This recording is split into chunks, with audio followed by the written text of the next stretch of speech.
mtu kama roho yake inakufa natoka, imekuja hadithi wa sallam Abu Fatma, roho inatoka katika mguu vidole inatoka, baki inaleta hapa magoti.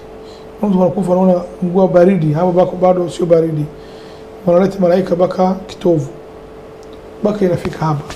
Hii sio Kiswahili tu, ni mfupa hii mkubwa mbili taraib, inaitwa عفوا sio taraib, hulqum حتى إذا بلغت التراقية تراقي بقى في كابة هي تراقي أو فيك شينغو ممكن رزقت آية روح تفيك كحلقوم حلقومها بحلق شينغوني تاكو توكا nyinyi huko mzunguka kama na uwezo zuieni. Sio nzuri. Sasa roho inatoka katika kichwa. Sasa imani unaona kama mtu anakufa, macho inaangalia, macho inaenda naye. Mtu anakufa macho inaangalia roho. Mtu ameamrisha, anasema mtu kwa anakufa, roho inatoka, macho inaangalia roho, inageuka hivi. Mzuieni macho, fungeni macho. Hadithi imekuja hivi sasa. Sasa roho baada kutoka, imekuja hadithi wazi kabisa, inaenda mbinguni kwa Allah subhanahu wa ta'ala. Hapo kila inapita mbingu, kama ilikuwa mtu mwema, watu wanamuuliza, wanasema huyu roho gani? Roho harufu nzuri huyu. Mungu anampa harufu roho yake, inaenda kwa mbinguni Allah subhanahu wa ta'ala.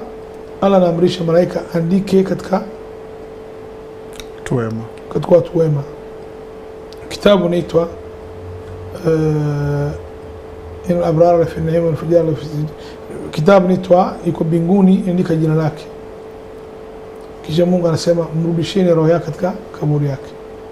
Wakati roho iko kwa Mungu, mtu hawezi kuhisi, ni watu wanamosha, hawezi kuhisi. Roho iko kwa Mungu. Iko Mungu. Kisha peleka kaburini, roho inarudi. Maana malaika inamkalisha hapo hapo.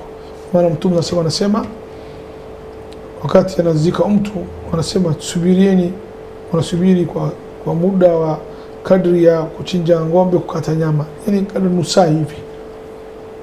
Ni nzuri, wanamsubiri. Na Mtume alikuwa anasema istaghfiru li akhikum wasalu lahu tathbita fa innahu al'ana yus'al. Muombeeni Allah subhanahu msamehe ndugu yenu, na muulizeni Mungu amthibitishe, yani Allah ambe thabati. Thabati maana yake ni asichanganyikiwe, starereke hivi. Na baada muda sikuondoka sisi wataulizwa. Kwa hiyo maswali ni baada watu wakishakuzika, wakishaondoka.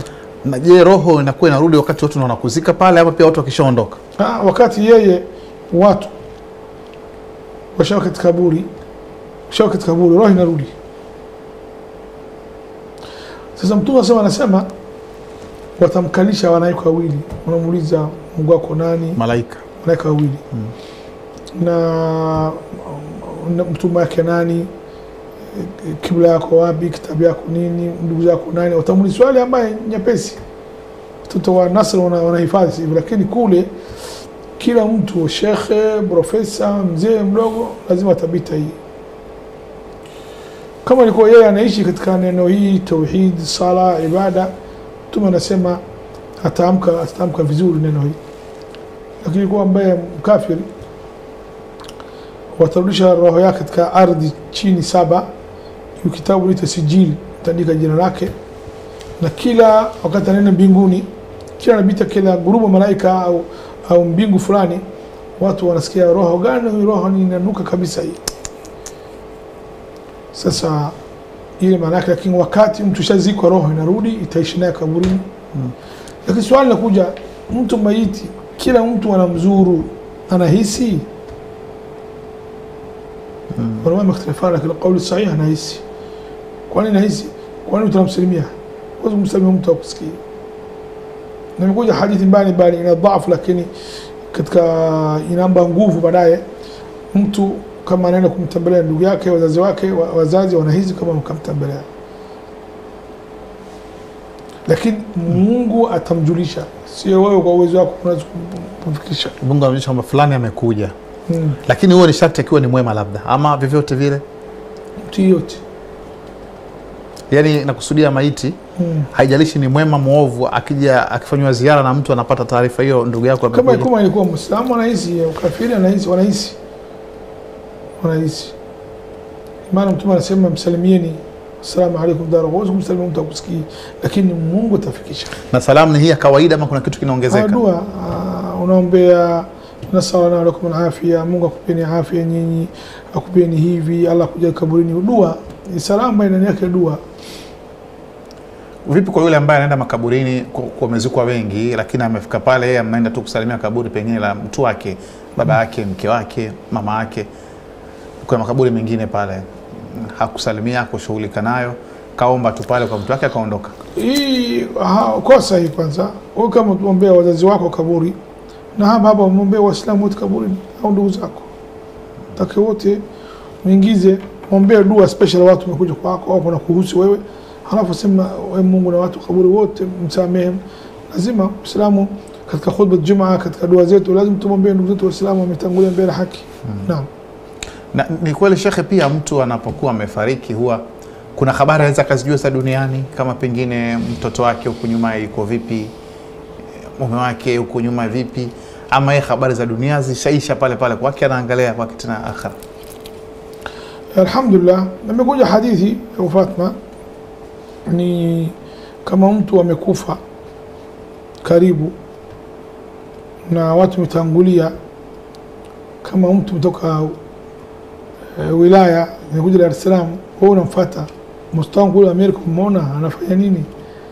Kuja hadithi hivi wanapata taarifa habari, lakini kupitia watu wamekufa ambaye karibu. Babako umetangulia mbele haki, baada ya miaka 5 amekufa dada yake, shangazi yako, hata amba ripoti, mtoto wangu vipi, unasali watoto wako wanagombana kule kwa mali, hawelewani, anahuzunika.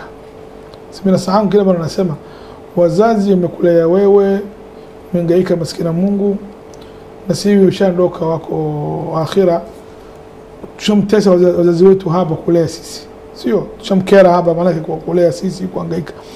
Sasa tena tumkera yuko na kaburi, hii haipendezi. Kila kijana, kila binti, kila Muislamu anasikia sauti yangu, wazazi wako watangulia mbele haki, muombe dua Mungu amsamehe. Na kama ugomvi wewe na ndugu zako, ugomvi aishi, shetani ipo na watu kila mmoja tamaa, dunia ni sehemu ya kupita tu, bora umsamehe ili usimkera wazazi wako.